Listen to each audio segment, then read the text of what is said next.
ഒരിക്കലൊരു ബാലകൻ ഒരു പെറ്റ് ഷോപ്പിലെത്തി. അപ്പൊ അവിടെ ഒരുപാട് പട്ടിക്കുഞ്ഞുങ്ങളെ ഇങ്ങനെ വിൽക്കാൻ വെച്ചിട്ടുണ്ട്. അപ്പൊ എല്ലാ പട്ടിക്കുഞ്ഞുങ്ങൾക്കും ഒരേ വിലയാണ്.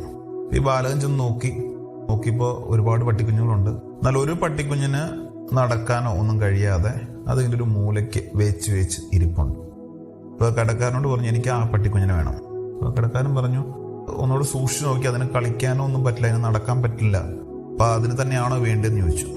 ബാലകൻ പറഞ്ഞു, അതെ എനിക്ക് അതിനെ മാത്രം മതി എന്ന് പറഞ്ഞു. അപ്പൊ പറഞ്ഞു, അതിന് കുറച്ച് വിലക്കുറവുണ്ട്, മറ്റു പട്ടികളെ പോലെ അതിന് ഓടി നടക്കാൻ കഴിയാത്തതുകൊണ്ട് അതിന് കുറച്ച് പൈസ കുറവുണ്ടെന്ന് പറഞ്ഞു. നിനക്ക് അത് വേണം എന്ന് ഉറപ്പാണോ എന്ന് ചോദിച്ചു. പറഞ്ഞു, എനിക്ക് ഉറപ്പാണ്, എനിക്ക് അത് തന്നെ മതി, മറ്റു പട്ടികൾക്ക് എന്താണ് വില ആ വില തന്നെ തന്ന് ഞാനത് വാങ്ങുമെന്ന് പറഞ്ഞു. കടക്കാരൻ പിന്നെയും ചോദിച്ചു, നിനക്ക് ഉറപ്പാണോ അത് തന്നെയാണോ എന്ന്. ഇതുപോലെയാണല്ലോ നമ്മൾ പൊതുവെ നമ്മുടെ സെലക്ഷനൊക്കെ, നമ്മൾ കൂട്ടുകാരെയൊക്കെ സെലക്ട് ചെയ്യുമ്പം അങ്ങനെയല്ലേ, ഏറ്റവും ബെറ്റർ ആയിട്ടുള്ള, ഏറ്റവും എസ്റ്റാബ്ലിഷ്ഡ് ആയിട്ടുള്ള, അല്ലെങ്കിൽ ഏറ്റവും വെൽ ഓഫ് ആയിട്ടുള്ള ആളുകളായിരിക്കുമല്ലോ നമ്മൾ സൗഹൃദം കൂടാനും നമ്മൾ കൂടെ കൂട്ടാനൊക്കെ ആഗ്രഹിക്കും എപ്പോഴും. അപ്പൊ അതുപോലെ ആ ആക്റ്റീവായിട്ട് നടക്കുന്ന, സാധാരണ ജീവിതം നയിക്കുന്ന പട്ടിക്കുഞ്ഞുങ്ങളെയാണ് ആ കടക്കാരനും താല്പര്യം. കടക്കാരൻ അതാണ് വിൽക്കാൻ ശ്രമിക്കുന്നത്. കാല് വയ്യാത്ത അല്ലെങ്കിൽ നടക്കാൻ ശരിക്കും പ്രാപ്തിയില്ലാത്ത ആ പട്ടിക്കുഞ്ഞിനെ വിൽക്കാൻ തന്നെ ഈ കടക്കാരന് അത്ര താല്പര്യമില്ല. ആ ബാലൻ പിന്നെ നിർബന്ധിച്ചുകൊണ്ട് കടക്കാരനോട് ഒരു ഗത്യന്തരമില്ലാതെ അവനോട് പറഞ്ഞു, എന്നാ പട്ടി എടുത്തോളാൻ പറഞ്ഞു.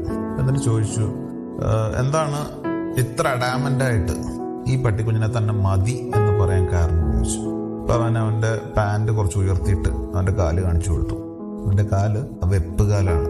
അതുകൊണ്ട് അവന് ആ പട്ടിക്കുഞ്ഞിന്റെ പ്രയാസം അവന് മനസ്സിലായി. കാരണം അവന് ആ പട്ടിക്കുഞ്ഞിന് ഓടിക്കളിക്കാനോ ചാടിക്കളിക്കാനോ ഒന്നും പറ്റില്ല, തനിക്കും അതൊന്നും പറ്റില്ല.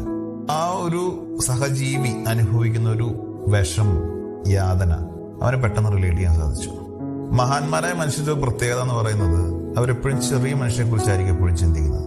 നമ്മളെപ്പോഴും വലിയവരെ കുറിച്ച്, അവരുടെ ലെവലിലേക്ക് എത്താൻ ഒക്കെയാണ് നമ്മളെപ്പോഴും പരിശ്രമിക്കുക, അവരെ പോലെ ആയിത്തീരാനും അവരുടെ സൗഹൃദമൊക്കെയാണ് നമ്മളെപ്പോഴും കാക്ഷിക്കാറ്.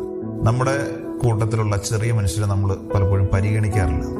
അവരും നമ്മുടെ സമൂഹത്തിന്റെ ഭാഗമാണെന്നും അവരും നമ്മിൽ ഒരാളാണെന്നും നമ്മെപ്പോലെ അവരും അവസരങ്ങൾ അർഹിക്കുന്നുവെന്നും നാം പലപ്പോഴും ചിന്തിക്കാറില്ല.